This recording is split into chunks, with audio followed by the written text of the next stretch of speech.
Hey everybody, welcome to the Start Marketing Podcast. This is Joe Sanders.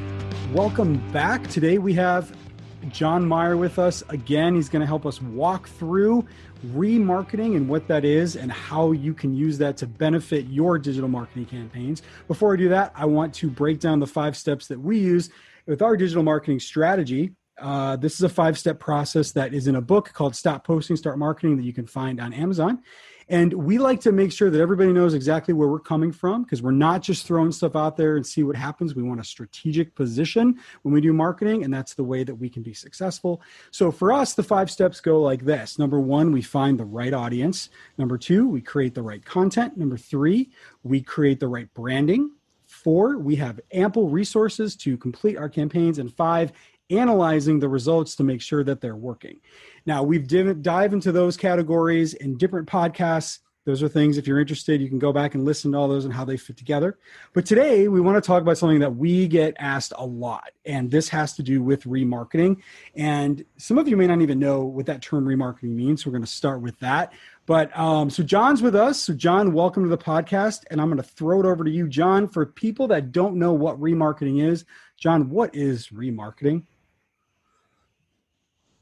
I think it's just what it sounds like. It's remarketing. It's you're seeing an ad from a website, from like a website you've previously visited, and then I'm not sure how this works. You do all the Facebook stuff on Facebook. I'm assuming, let's say you go to a Facebook page for a business, you probably see that ad again there, right? Like, absolutely. If you go to that Facebook, yeah. Yeah. So yeah, I think like I said, in general, it's marketing to, an audience that your business, already has, like again, you go to a website and that website has a remarketing set up, and you're going to see those remarketing ads, right. Days later. So yeah, remarketing is the answer to the question of why, when I'm looking up the Chicago Cubs scores on ESPN and I go to Facebook, I start seeing ads to buy tickets to go to a Cubs game. That's called remarketing. And the way that this works is there's something called a pixel. What do they call it in the world of Google world? Is it called a pixel in Google world? When you with Google, you already have the Google Analytics code on your website or landing page. So it's more code in that sense. Right. But Google does it based on defined lists that you build in Google Analytics. Right. So you kind of build out specific lists for, you could just do something like, anyone who visits your website in the last 30 days. So Google's more general in that sense, a little different than Facebook. So yeah, and Facebook does it similar, but the key here is that what you have to do in order to make remarketing work, it kind of sounds like something that's like really hard to do. And it kind of sounds like one of those things that, oh my gosh, I could never do this. Sure, you're going to have somebody who knows how to put code into a page, but it's really not that hard. But at the end of the day, what you're basically doing is you're taking a piece of code, you're putting it on your website, or you're putting it on a specific page of your website, and then you're tying that to a social media page like Facebook or Google. And then when somebody is now on that website and they do or they don't do what it is you want them to do, or however you define it, we're going to talk about that in just a minute, then you can continue to show them ads over and over and over and over until they get annoyed and hopefully buy your product from you. So John, you were talking about setting up like a defined event for people for why you would show them the ads. So what are some of the things when you guys are doing like Google remarketing ads that you can set up to tell Google, hey, I don't want maybe everybody who goes to this page, but what are the certain things you can tell Google to like create this person fits this specific criteria, then I want you to show them this ad. What are some of the things that they can do? Yeah, in Google, it's pretty straightforward. Again, you simply define a list, and again, that could be a general website visit. That could be a specific page on your website for a specific product or service. And maybe you only want to do remarketing for that specific, product. So I think there's a couple different ways you could set it up, but I don't think you need to really even overcomplicate that. Again, it's just going to be that the second part of that's really going to come into the building the remarketing campaigns for that specific product. But again, this could even be just very general, again, just a general website visit. And then two, I think, you hear, oh, like, how do I set up all this code and stuff? And if your website is on WordPress, it's really easy to set all this up on your website side with WordPress, and then really easy to build all the list and stuff in Google Analytics. So that's a great point. You and I run into this all the time. I'm going to just go side note for a minute here. Whenever we're meeting with a client or a potential client or somebody asking for help, and we're going through all their stuff and they're asking us, and they're like, okay, well, what's your website built on? And they say something other than WordPress. It really is a big red flag. It's really sometimes difficult to do these kinds of things and do a lot of things that a lot of marketers do when and I'm not trying to throw companies like GoDaddy and Wix and whatever under the bus. Absolutely not. If you need like a free site and you just need something up and running, that's great. But and some of them are really nice. Actually, I have no problem with them. But if you want to do like real advanced marketing, or even something a little more advanced in marketing, a lot of this stuff is tuned for WordPress. When you go in, Facebook has, again, this is what they call a pixel in the Facebook world. It's the code that you put on the page. They have it completely like McDonald's-ized. It's completely like dumbed down, lowest common denominator. You could do this paint by numbers kind of thing, right? But it's literally gives you the option. It says, the first thing is, if you have a WordPress site, click here. If you don't, click here. I mean, this is Facebook we're talking about.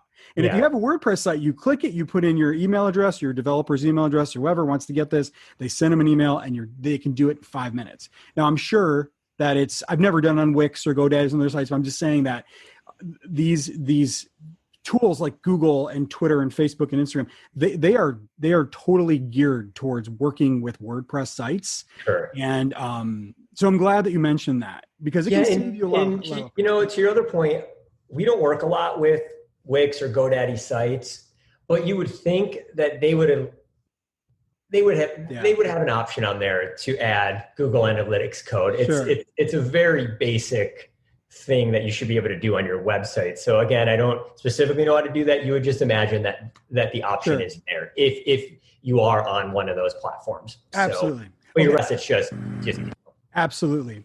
All right, cool. So I'm going to bring it back to the remarketing. So just so that everybody's clear, when you're running ads, if you go into, I'm going to take Facebook, for example. If you're in Facebook and you are making an ad and you're trying to get somebody to enter a contest. So what you do is you create your ads and all your different graphics and your verbiage, and you create your audience and you send it out and you pay your money, and boom. Now, remarketing comes into play when somebody clicks on that contest page on your website, but doesn't enter the contest.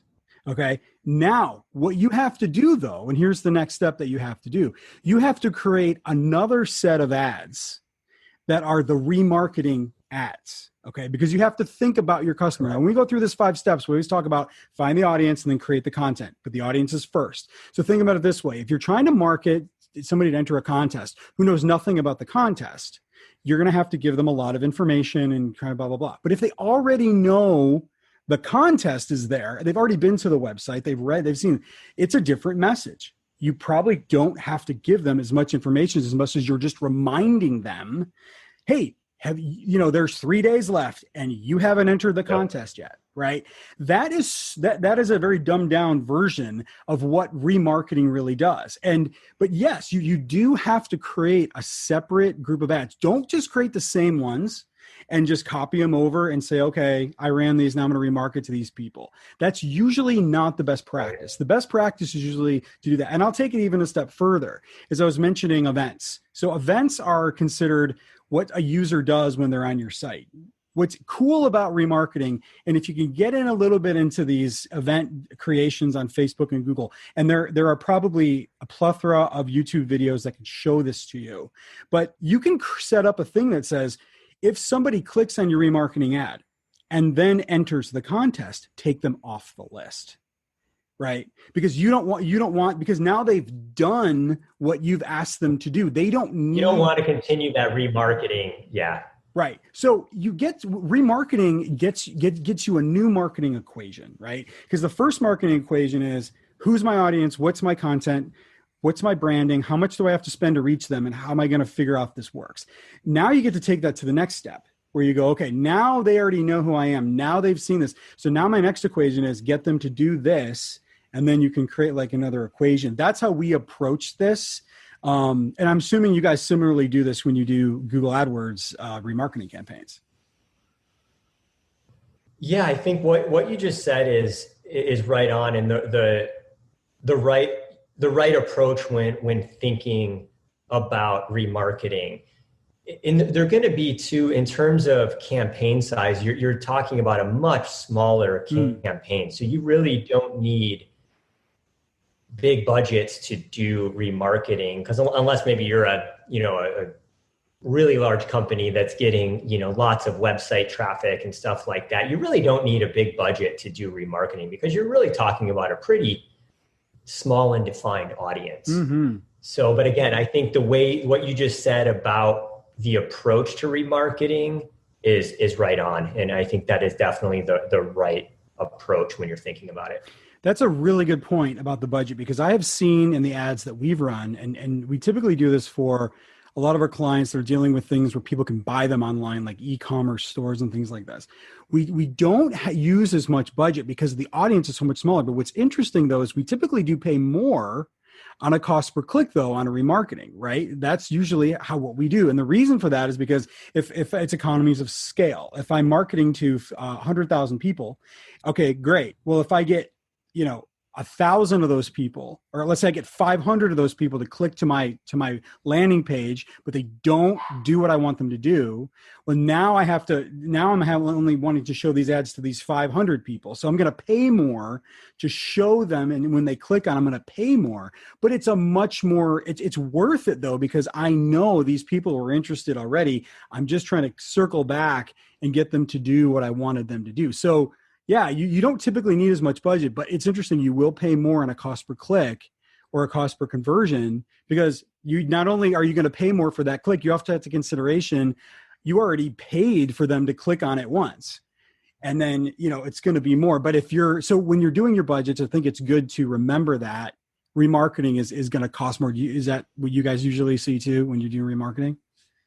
I'd have to look at the actual numbers on that, but I will say this, on the Google side, I can't speak as much to if the exact numbers on the remarketing, but to your point, like just in Google in general, like in terms of, this is getting away from remarketing, but in terms of like keywords, the more specific you are, the more you tend to pay. So if you're targeting exact match keywords on Google, you're going to pay more than if you're doing broad match. So I think that's interesting to hear you say that you're almost seeing some of those similar principles applying in remarketing.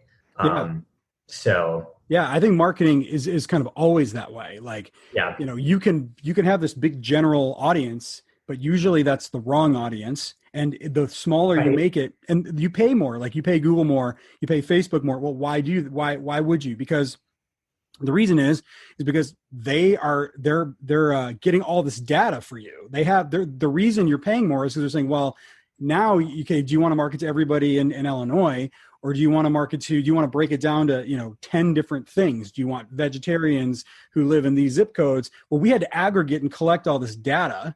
So yeah, obviously you're going to pay more for it. And when you get to remarketing, you're even doing it again by saying, okay, great, I got all the vegetarians that live in these zip codes that like, fuzzy slippers in Illinois. And now I only want the people that click on this ad, right? And you're whittling it down and whittling it down and whittling it down. So that's usually how marketing goes and costs, right? Yeah. And again, very important to analyze data, like you were just saying. Yeah. And I think you would take the same approach too. I don't worry about that as much. I would rather any day pay more for specific like website traffic and being very specific with it, and pay quite a bit more than something that's more generalized, right? Because it's going to be more targeted, and is going to ultimately produce better results for your business. Do you agree? Absolutely. No, absolutely. It's always sort of the marketers, overexcitement. It's the pipe dream. Oh my gosh, everybody will want this, and we don't have to try real hard. And it's like, yeah, you know what? That usually doesn't happen.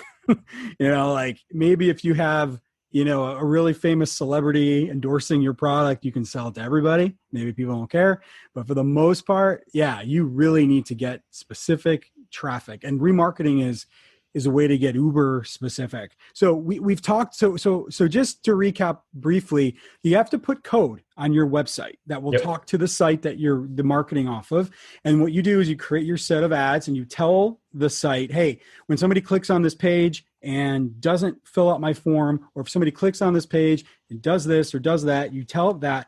Then I want you to show them this other set of ads, which are the remarketing ads. So I create these other ads, remarketing ads, show them that, and you will have a different cost in each of those categories, but it can be completely automated, which is really cool. Obviously, you want to look at the analytics. You need to know what you're paying and what's clicking, what's happening. But this can be, cool thing is this can be completely automated. That's how remarketing works. It can follow you around the internet.